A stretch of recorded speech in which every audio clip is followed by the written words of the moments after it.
todos muy bienvenidos.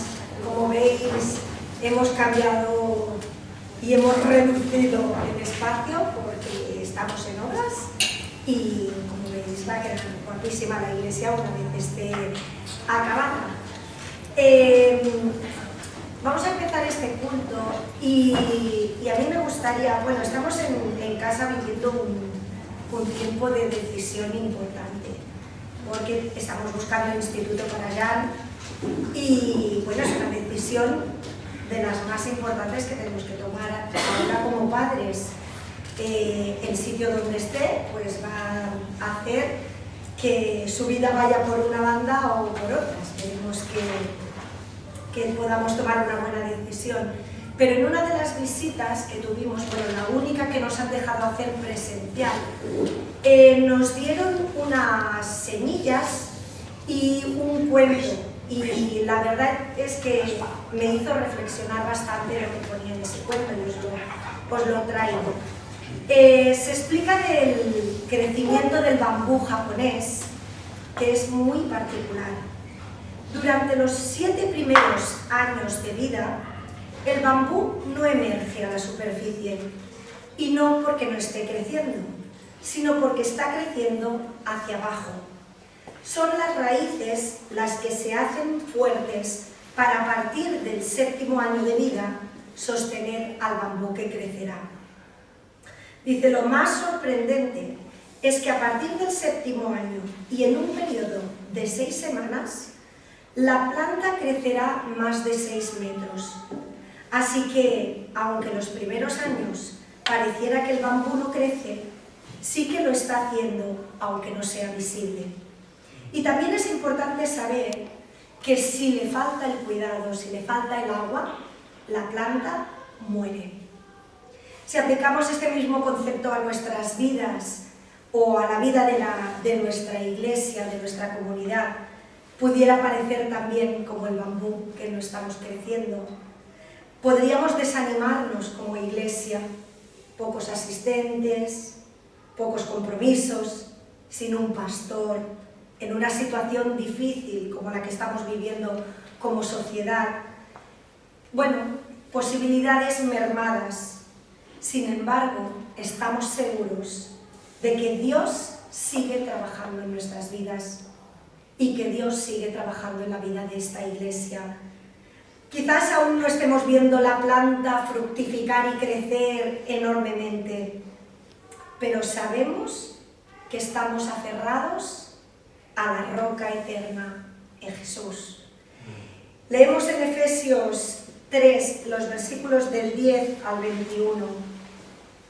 Así, por medio de la Iglesia, los principados y potestades de los cielos tienen ahora conocimiento de la multiforme sabiduría divina, según el proyecto que desde la eternidad quiso Dios realizar en Cristo Jesús, Señor nuestro.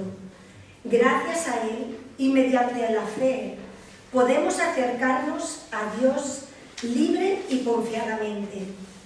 No os sintáis pues acongojados si me veis sufrir por vosotros, lo dice Pablo, considerando más bien como motivo de gloria.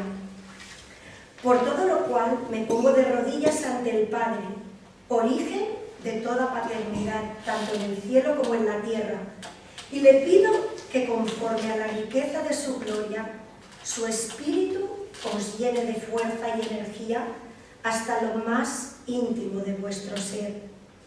Que Cristo habite por medio de la fe en el centro de vuestra vida y que el amor os sirva de cimiento y de raíz.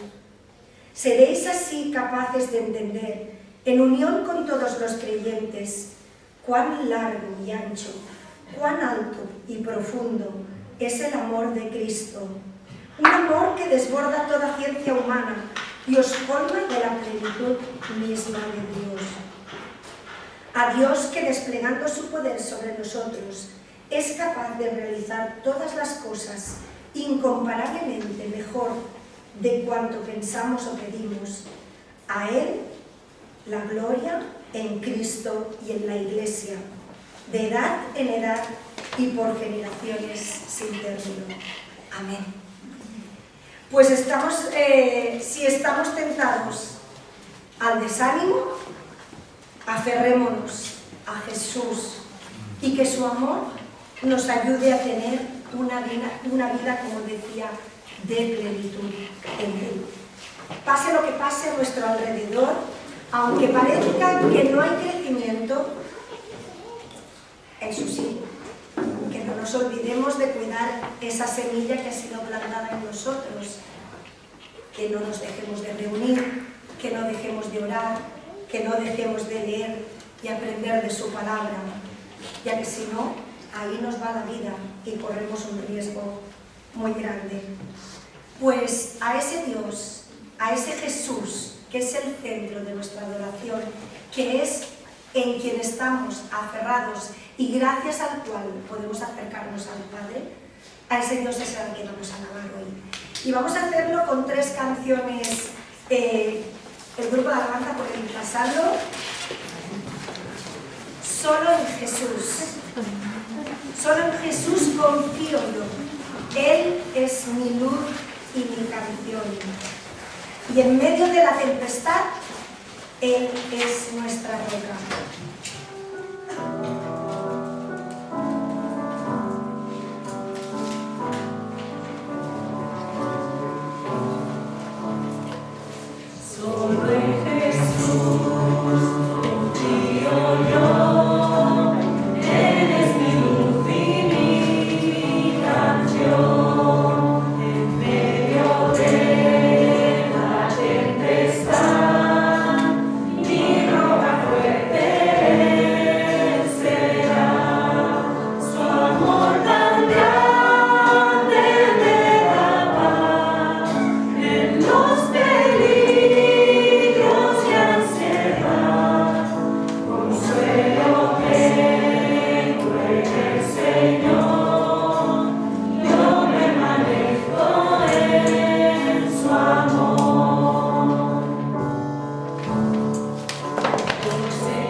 No hay lugar más alto, no hay lugar más grande que estar a tus pies, Jesús.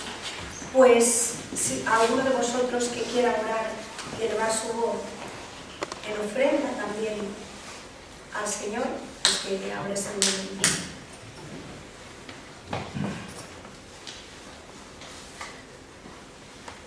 Amado Padre Celestial, nuestros corazones rebosan de gratitud, porque como nos está cantando, Señor, no hay un lugar más hermoso, más precioso, que está delante de tu presencia, que está delante de tu trono de gracia.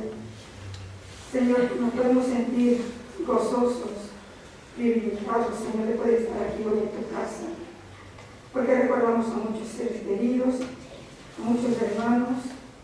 Yo recuerdo pastores que están ingresados en estos momentos, que no pueden estar en una congregación. Pero sí sabemos, Señor, que nos podemos acercar a ti, sabiendo que tú nos aceptas tal como somos. Tú consuelas nuestros corazones, tú nos abrazas, tú das paz, tú das fortaleza. Oh, amado Padre Celestial, como siempre digo, cuántos de los que están aquí presentes están gozosos y contentos porque tú has hecho cosas maravillosas en las vidas. Señor, no podemos callar, no podemos dejar de decir lo que tú significas para cada uno de nosotros. Lo que yo pensando aquí en esta casa, si nosotros callamos, las piedras podrían hablar, pero tú nos has puesto un corazón, Señor, de carne, un corazón nuevo para que podamos alabarte y glorificarte. Y aquí estamos, amado Padre Celestial, levantando nuestros corazones a ti, levantando nuestra voz a ti, y a la vez intercediendo por aquellos que no están presentes, para que tú puedas estar con ellos, para que tú los fortalezcas si están enfermos, para que tú los animes si están desalentados, para que tú los consueles si pasan pruebas y dificultades. Y aún aquellos que están bien, Señor, que reconozcan que hay un Dios que los ama. Amado Padre Celestial, te agradecemos todo lo que haces a favor de cada uno de nosotros. De tu palabra predicada hoy para ser de bendición. Señor, acompáñanos con tu paz y tu bendición en el nombre de Jesús. Amén. Pues sí, Señor, nos sentimos agradecidos por poder abrir estas puertas de tu templo, Señor. Gracias, Señor, por poder tener una comunidad, una iglesia que sigue creciendo, que sigue avanzando, porque tú eres el centro de ella.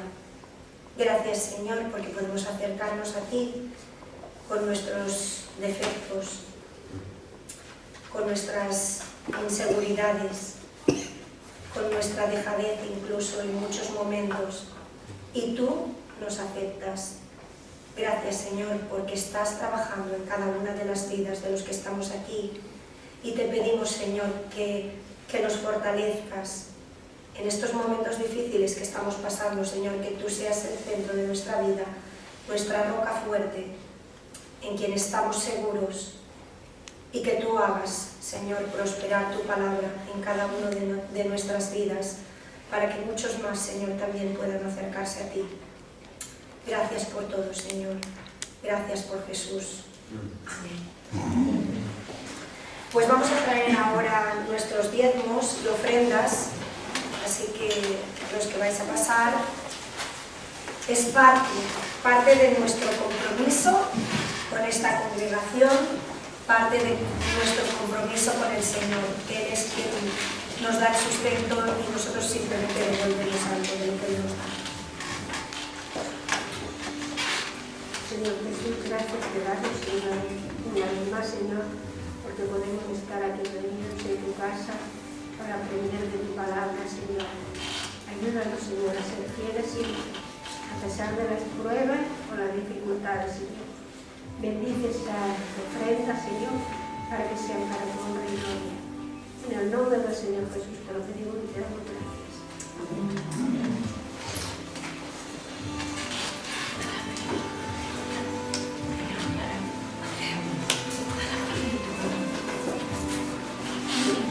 Ya está, bueno.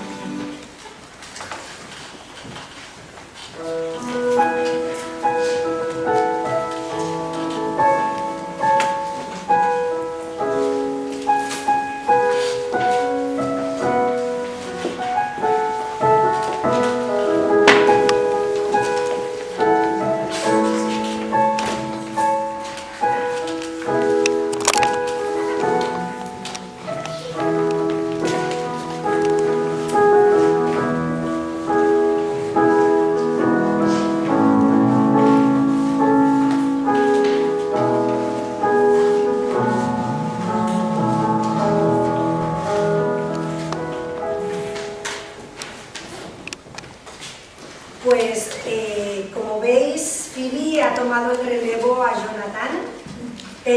Jonathan fue intervenido, como sabéis todos, la semana pasada, a principios de semana, y se está recuperando poco a poco. Cada vez tiene más metal en su cuerpo, más que huesos, pero él sigue recuperándose, aunque esta vez parece que le está costando más, o sea que no nos olvidemos de orar por él. Damos muchísimas gracias a Dios de tener hoy aquí a Esther, que también ha pasado por su fase de COVID, como muchos de nosotros aquí, ya creo que estamos casi inmunizados todos. Y bueno, es una bendición ver cómo el Señor está recuperando a todas las personas que han estado pues, pasando por tiempos difíciles de enfermedad.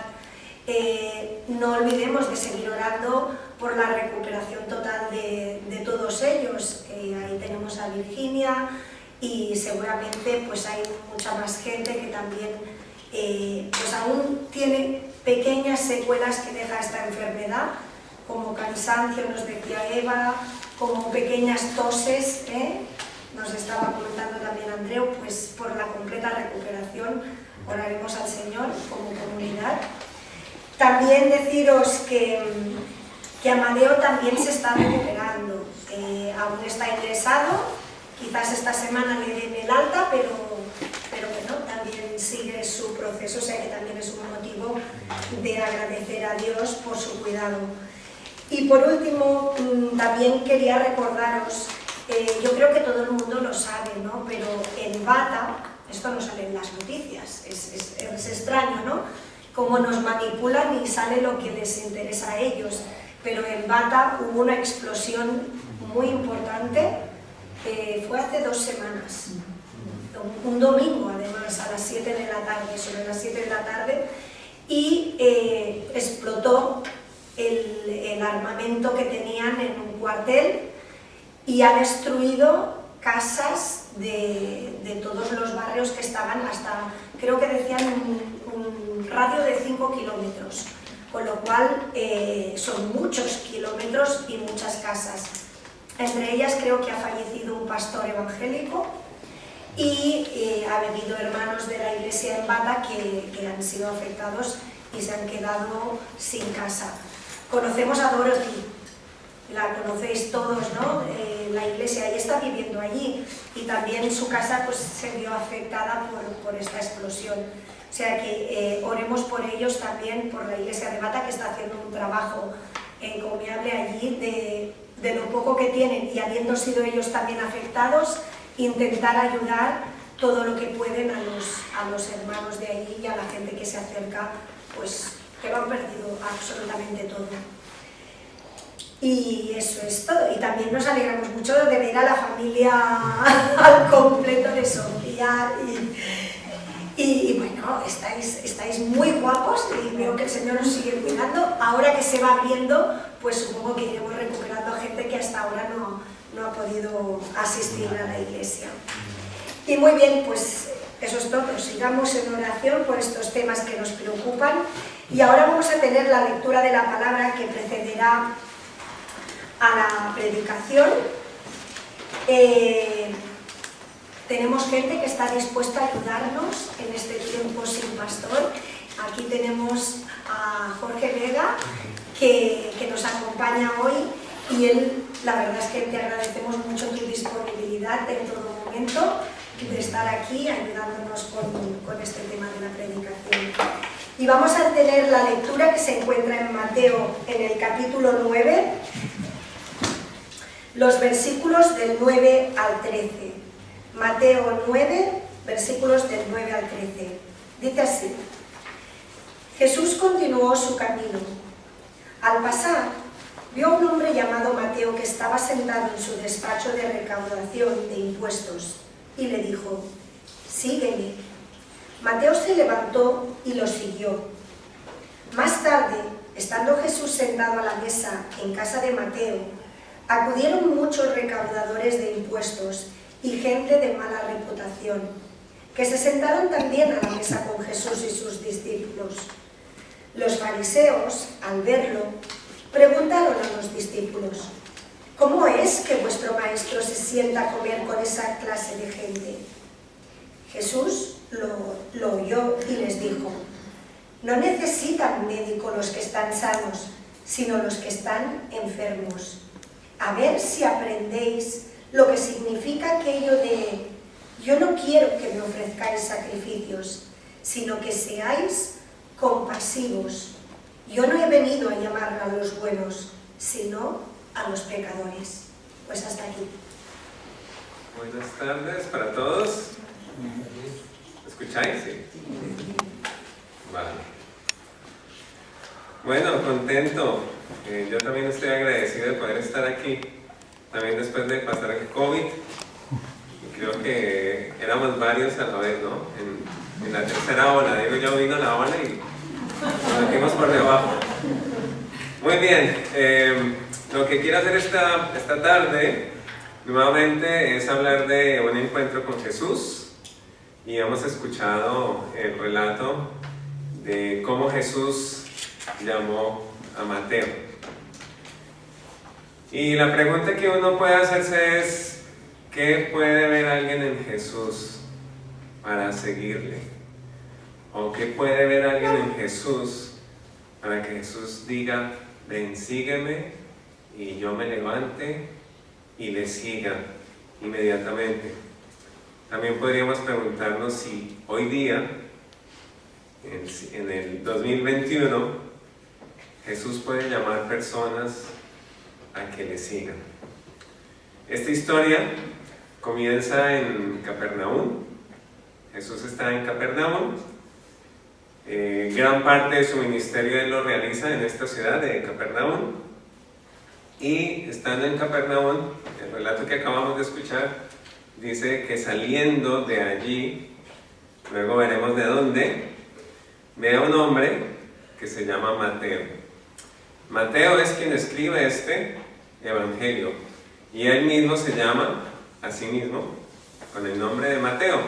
Los otros evangelistas le llaman Leví, hijo de Alfeo, pero Mateo se nos presenta con este nombre especial que tiene que ver con el amor a Dios. Y Mateo tenía un oficio que era muy interesante. La verdad es un oficio deseable. Era el oficio de cobrar impuestos. Y el oficio de cobrar impuestos era algo rentable y detestable a la vez. ¿Por qué era rentable? Bueno, Capernaum estaba en el norte del mar de Galilea, y si pensamos un poco en la época, los romanos habían construido, eran muy famosos por la construcción de caminos. Pues había un camino en especial que venía del sur de Israel, en la costa del Mediterráneo, hacia el norte, y ese camino tomaba dirección al este, al oriente, y pasaba justo por Capernaum. Y Capernaum estaba en medio de provincias donde había mucho comercio.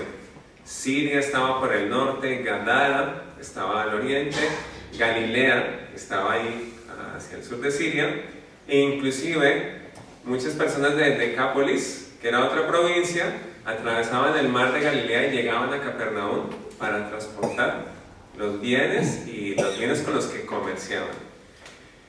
El relato nos dice que Mateo estaba sentado a la mesa de los impuestos.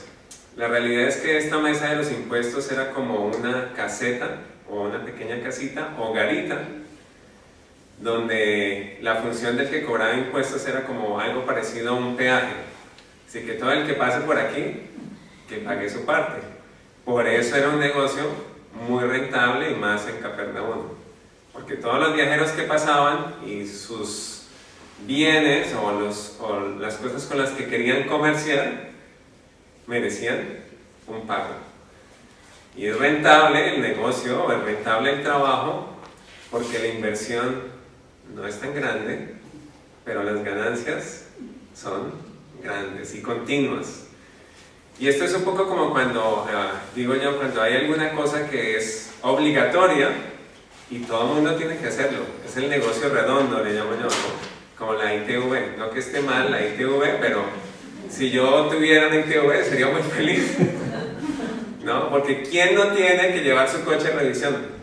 Bueno, todo el mundo tiene que revisar el coche y está en las filas diarias y la caja se mueve, ¿no? Entra el dinero. Bueno, este era el trabajo de recaudador de impuestos. Pero era rentable, pero también era un trabajo detestable.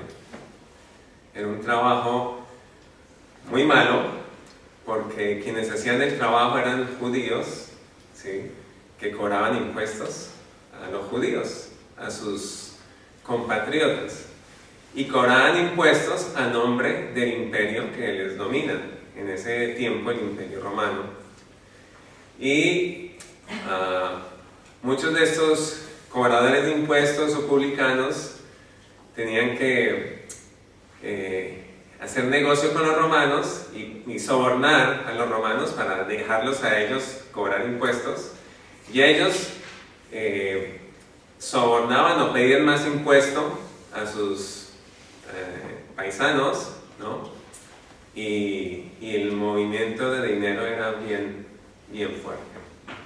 Eran despreciados porque representaban de alguna manera la relación con el imperio opresor, eso era claro, pero también eran despreciados porque se habían hecho amigos de los opresores o amigos del imperio, amigos de los romanos, y para los judíos esto no, en el relato bíblico y en su manera de pensar, no era lo mejor. En los evangelios se nos dice que los publicanos eran puestos al mismo nivel de las prostitutas. Es decir, que los publicanos no eran despreciables y no eran despreciados, sino que eran completamente despreciables y completamente despreciados. Es decir, que si lo que los judíos pensaban de ellos era que estos publicanos eran muy malos. Si hoy día pensáramos en un grupo de personas que son despreciados o que son considerados malos por la gran mayoría o grandísima mayoría de las personas, podríamos pensar en traficantes de drogas, traficantes de personas, ¿no? Este tema de la esclavitud sexual, y podríamos pensar inclusive en neonazis, es decir, personas o tipos de personas quienes los demás los verían como usted sí que es malo, ¿no? Con desprecio. Bueno, este era el trabajo que tenía Mateo. Jesús vino y le dijo a Mateo, sígueme. Mateo se levantó y lo siguió. Y eso suena como magia, pero a veces tenemos que pensar un poquito que la historia bíblica es una historia real, que contiene milagros sin duda alguna, pero que a veces nosotros la hacemos también mágica. ¿Por qué Mateo se levanta y sigue a Jesús? Bueno, Los evangelistas de los sinópticos, Mateo, Marcos y Lucas, los tres colocan el evento del llamado de Mateo después de otro evento. ¿Y cuál es el evento que está antes del llamado a Mateo? Es la sanidad del paralítico, pero que es una sanidad que viene después de que Jesús le ha dicho: tus pecados te son perdonados. Mateo es impresionante para mí. Mateo para mí es un erudito, y Mateo escribe su evangelio de una manera que no es cronológica. No vamos a decir que no es cronológica totalmente, pero no es cronológica, y eso también debemos tenerlo en cuenta. Mateo escribe a los judíos, de Mateo judío, y escribe a los judíos acerca de Jesús. ¿Quién es este Jesús? ¿Quién es este Mesías? Y Mateo empieza a citar, lo vemos en su evangelio, muchas veces el Antiguo Testamento, mostrando quién es este Jesús. Pues antes, en su relato, Mateo nos habla de la autoridad de Jesús. Si recordamos el Sermón del Monte, Mateo nos dice que Jesús enseñó todas estas cosas, y enseñaba, ¿sí?, no como los maestros de la ley, sino como alguien que tenía autoridad. Eso termina en capítulo 7. Y el capítulo 8 empiezan estos relatos de la autoridad de Jesús. La autoridad de Jesús para limpiar la lepra. La autoridad de Jesús para ordenar a los vientos que calmarse, quedarse quietos. La autoridad de Jesús en echar fuera espíritus, echar fuera demonios, y la autoridad de Jesús para perdonar pecados. ¿Y quién en el Antiguo Testamento, quién tenía la autoridad para limpiar y purificar? Dios. ¿Quién en el Antiguo Testamento tenía la autoridad para liberar o libertar? Dios. ¿Quién tenía la autoridad para ordenar a los vientos y controlar la naturaleza? Dios. ¿Y quién tiene el derecho y la autoridad de perdonar pecados? Dios. En la escena del paralítico, si más o menos recordamos, hay unos hombres que llevan un hombre paralítico, lo pasan por el techo de una casa, que se piensa que era la casa de Pedro, ponen al paralítico ahí en el medio. Jesús, al ver la fe de ellos, le dice al paralítico: tus pecados son perdonados. Los fariseos comienzan a murmurar y como diciendo: ¿quién piensa este que es? Si solo Dios puede perdonar pecados. Y Jesús dice: pues para que sepáis que el Hijo del Hombre tiene autoridad para perdonar pecados, ¿cierto? A este hombre le digo: levántate y anda, toma tu camilla. Y este hombre se levanta y anda. ¿Por qué? Porque perdonar pecados es algo invisible. Yo digo, vosotros decís: el Señor me ha perdonado. Esto es como un concepto por allá etéreo, ¿no? Que es como, y es más, a veces hablamos a las personas, y las personas, que el perdón de los pecados es algo como, no sé, como una filosofía, llamémosla así, ¿no? Pero lo que Jesús hace visible, ¿no? Él muestra de una manera visible lo que significaba su autoridad para perdonar pecados. Lo invisible del perdón de pecados se hace visible con la sanidad del paralítico. El texto no nos lo dice, no nos lo enseña, pero yo me imagino que Mateo vio esta escena.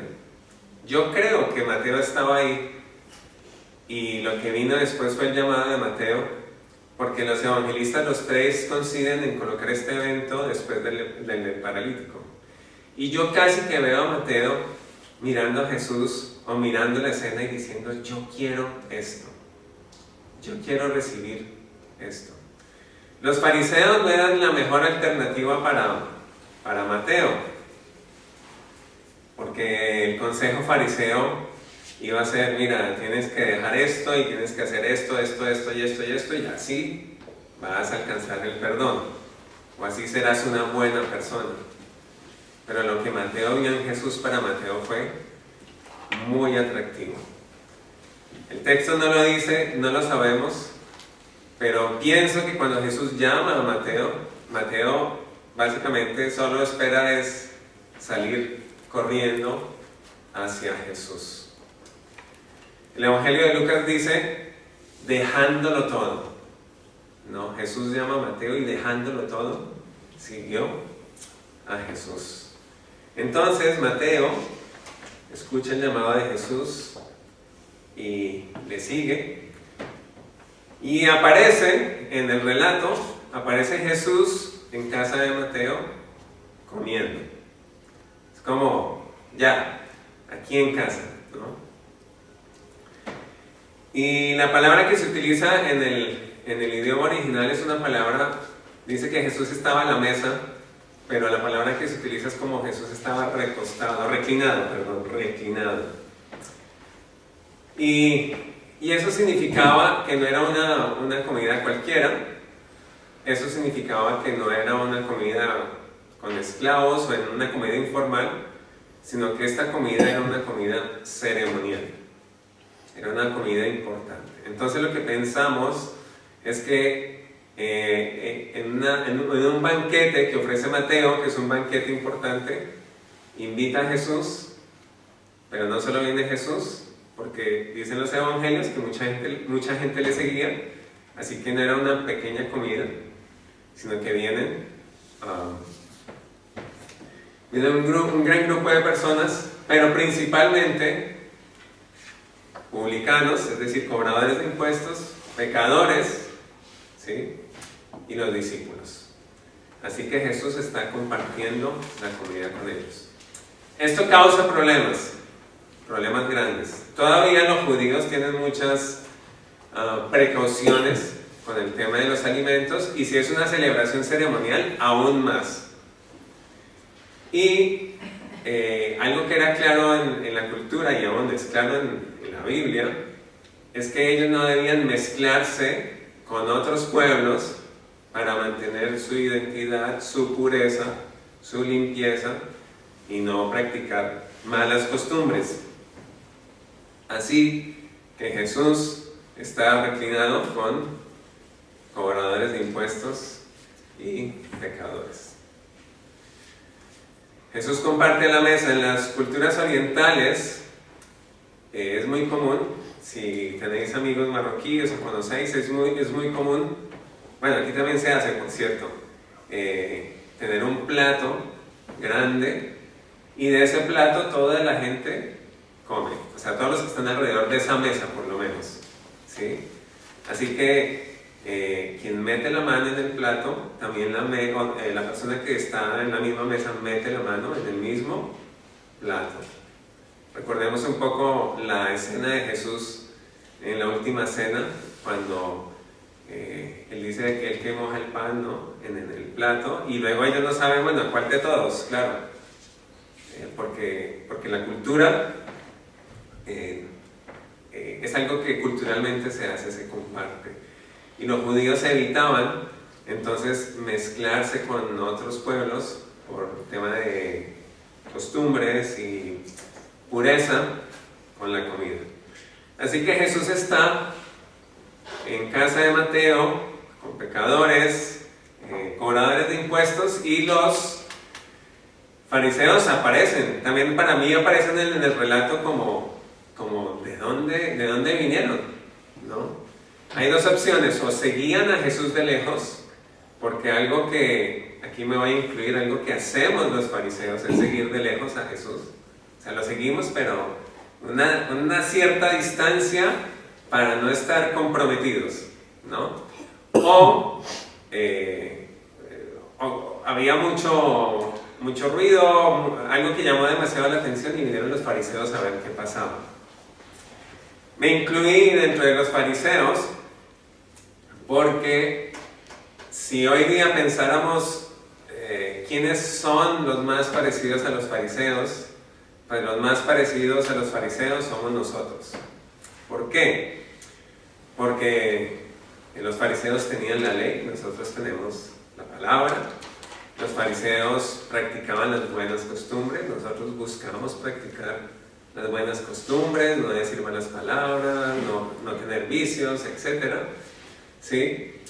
Y pues buscar la santidad, lo cual no está mal, ¿no? El seguir ciertas disciplinas, y nosotros también lo buscamos. Entonces tenemos muchísima similitud hoy día con los fariseos. Y bueno, y esto de seguir de lejos a Jesús, ¿no? Un poco de, bueno, yo te sigo, Señor, pero hasta aquí, donde me duela, ahí lo pienso un poco, ¿sí? O yo me tomo el derecho de que no me duela, y tú allá y yo aquí, ¿no? Guardamos la distancia. Bueno, el hecho es que los fariseos vienen y se quejan, ¿no?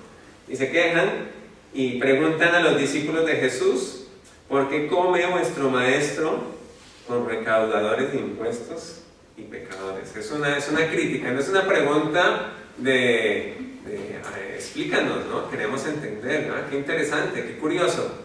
No, es una pregunta de crítica, o sea, es una pregunta de actitud, que demuestra la actitud de los fariseos. ¿Y cuál es la actitud de los fariseos? Creerse mejor que los demás. Y por eso me incluyo. Me creo mejor que los demás, ¿sí?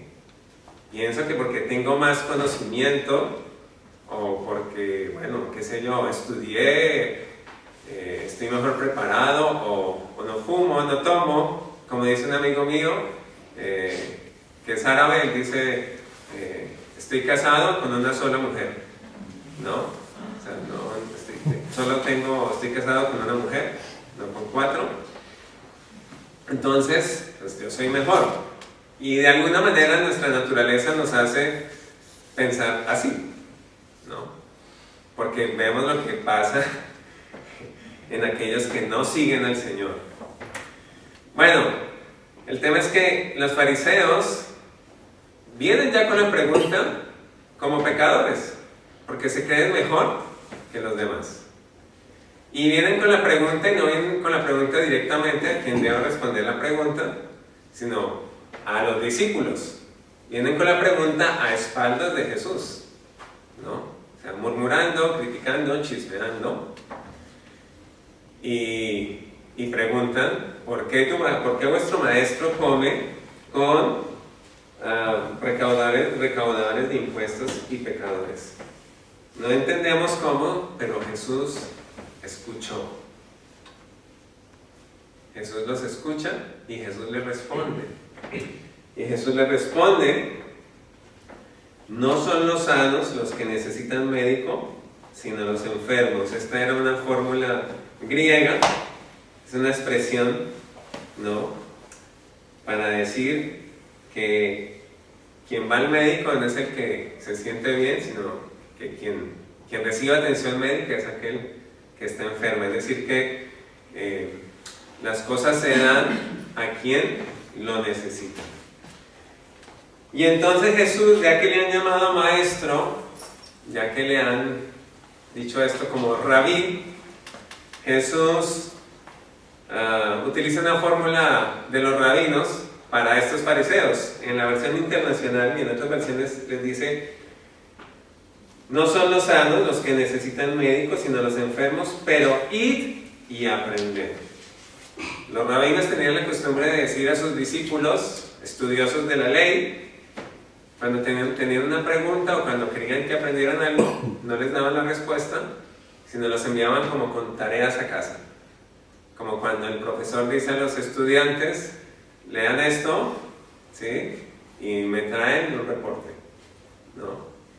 Entonces Jesús les dice: id y aprended, lo que quiero es misericordia y no sacrificios, porque no he venido a llamar a justos, sino a pecadores.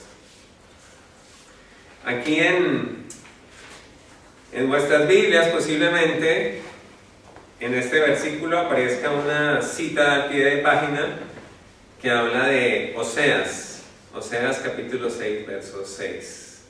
Bueno, Oseas Era un profeta de Israel que profetizó en tiempos en que había prosperidad material, pero había una bancarrota espiritual. Y Oseas es un profeta, si sabéis la historia, bueno, no sorprenderá, pero es una historia de las tantas historias que nos sorprenden en las escrituras.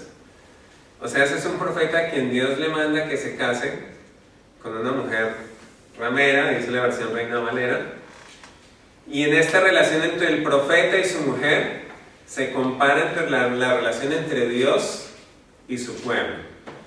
Entonces Dios le ordena que se case, o bueno, él se case con una mujer que le es infiel, ¿sí? La mujer se va, y entonces Oseas tiene que atraerla, como convencerla de que vuelva con él, ¿sí? Se casa de nuevo con ella, ¿no? Vuelve y se casa con ella, y también ha tenido que pagar un precio, un pago por su rescate. Esto para ilustrar el amor de Dios por su pueblo. ¿Cuál pueblo? El pueblo de Israel, su pueblo, pero un pueblo pecador. Y en ese contexto que refleja el amor de Dios, el amor profundo de Dios, el amor de Dios por el pecador, aparece este verso que dice: porque lo que deseo es misericordia y no sacrificios. Esa palabra misericordia, bueno, ese texto más bien de Oseas utiliza una palabra hebrea que se escribe con H, Hesed. Y esta palabra Hesed ha sido traducida, es muy difícil de traducir, y se puede traducir como bondad, como gracia, como favor, como misericordia, como compasión, y en muchos pasajes del Antiguo Testamento se traduce de diferentes maneras. Es una palabra que le da mucho problema a los traductores. Yo no soy traductor, lo sé solamente indagando un poco del tema. Bueno, Hesed, este amor, significa el amor fiel que guarda el pacto, que es tierno en una relación. O sea, el amor tierno, fiel, que guarda sus promesas en una relación. Y aquí no se aplica a Dios, aquí el Señor está aplicándolo a su pueblo. Ha mostrado con el ejemplo de Oseas, que refleja el amor de Dios por su pueblo infiel, por su pueblo adúltero, por su pueblo que se aleja. Ahora Dios le dice a su pueblo: porque lo que más me interesa es la misericordia y no el sacrificio. Básicamente, el Señor dice: yo me complazco, ¿sí?, en el conocimiento de Dios, no los sacrificios. Básicamente el Señor dice: si no traes tu corazón, los sacrificios religiosos no son importantes. Es decir, que si haces algo, orar, leer, venir a la iglesia, etcétera, ¿no?, servir a un hermano, pero sin tu corazón, o sin tu corazón puesto delante del Señor, pues no es importante, porque lo más importante es tu corazón. Dios desea una relación con nosotros que vaya más allá de las reglas y las regulaciones. No que las reglas no importen, y es muy importante decir esto, no que las reglas no importen, sino que las reglas no importen más que entregar nuestro corazón a Dios. Esa es la diferencia, ¿sí? No que las reglas, no que las disciplinas espirituales no importen, sino que nuestro corazón esté en el Señor. Entonces, para terminar, tengo 3 aplicaciones. Una, primero, Jesús perdona tus pecados, y Jesús perdona los pecados de cualquier persona, aún el que piense que es el más malo. Jesús también perdona los pecados de aquellos que nos creemos buenos, pero que en realidad somos pecadores. Él es amigo de pecadores y ha venido por pecadores.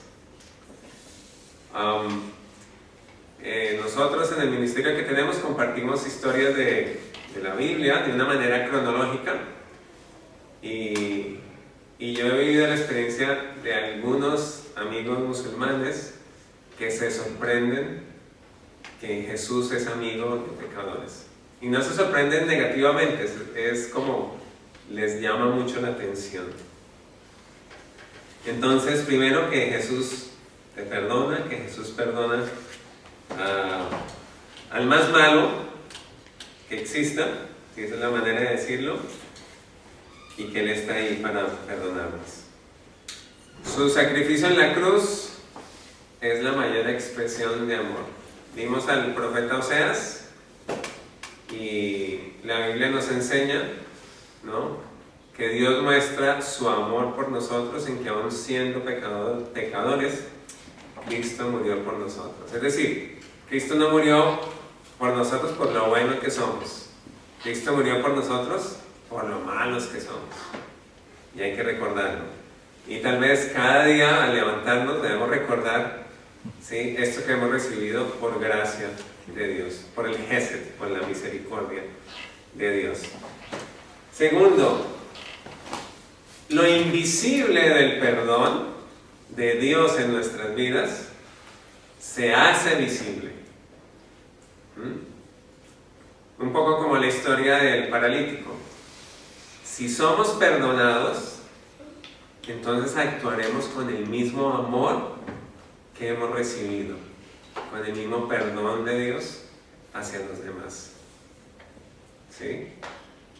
Es decir, la evidencia para los que nos escuchan o nos ven de que hemos sido perdonados, la evidencia es que los tratamos con amor, los tratamos con perdón. Esa es la manera visible en que esto invisible que creemos que hemos sido perdonados se hace visible.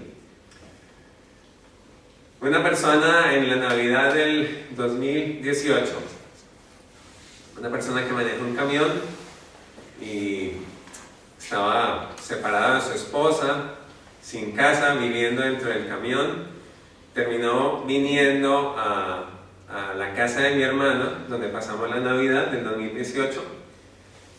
Y bueno, estuvimos juntos como 3 días. Yo estaba visitando a mi hermana y mientras yo conducía y estaba con él llevando a mi sobrino a una reunión, él me dijo algo que es muy interesante para mí. Me dice, es que uno se da cuenta cuando lo quiere. Es una expresión sencillísima. Uno se da cuenta cuando lo quiere.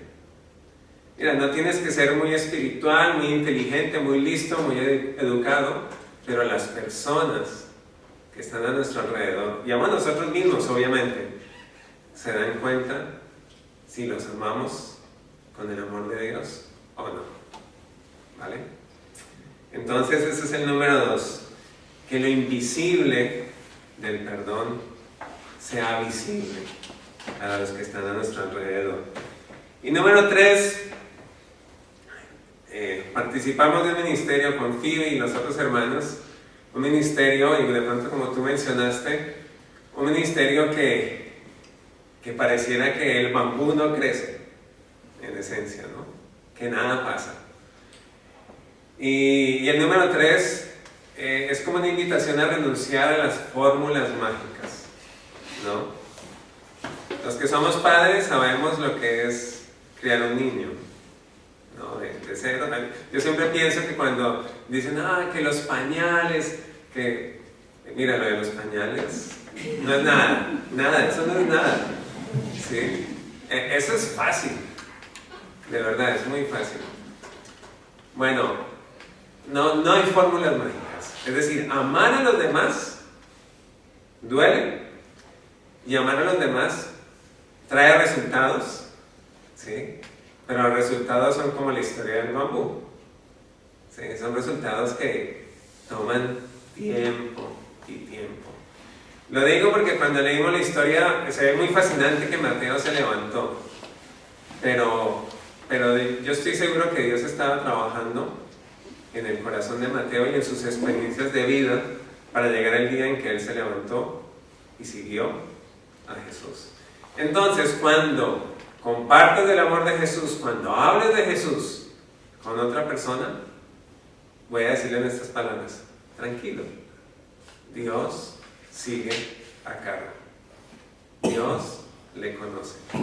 Tú haz tu parte y descansa en Dios, porque eso es lo que Él nos invita a hacer. Pues muchas gracias, bendiciones. Y os quería dejar con algo que nosotros teníamos como iglesia y esperamos volver a recuperarlos, eso sí, que ha sido una bendición para nosotros. ¿Os acordáis de este punto del libro? Es algo que dábamos en Sant Jordi como iglesia en el testimonio que teníamos en la parada de libros. Y os quería recordar la bendición que se titula así, que estaba en este punto del libro. Dice que el Señor Dios te bendiga y te proteja, llene tu corazón de ternura y tu alma de alegría, tus oídos de música y tu nariz de perfume, tu lengua de cantares portadores de esperanza. Que Jesucristo, el agua viva, esté detrás de ti para protegerte, delante de ti para guiarte y a tu lado para acompañarte, dentro de ti para consolarte y encima de ti para bendecirte. Que el Espíritu dador de vida sople dentro de ti para que tus pensamientos sean santos, actúe dentro de ti para que tus actos sean santos, llene tu corazón para que tu amor sea santo, te fortalezca para que puedas defender lo que es santo, que haga de tu corazón su morada, refresque su aridez y derrita su frialdad y encienda en lo más íntimo de tu ser el fuego de su amor, concediéndote una fe auténtica, una esperanza firme y un amor sincero y perfecto. Amén. Pues que tengáis una buena semana. Nos vemos la semana que viene y esperemos, pues, no sé si aún estaremos aquí, seguramente, una semana más y ya podremos estrenar nuestro templo, pues, bien renovado. Que el Señor nos bendiga.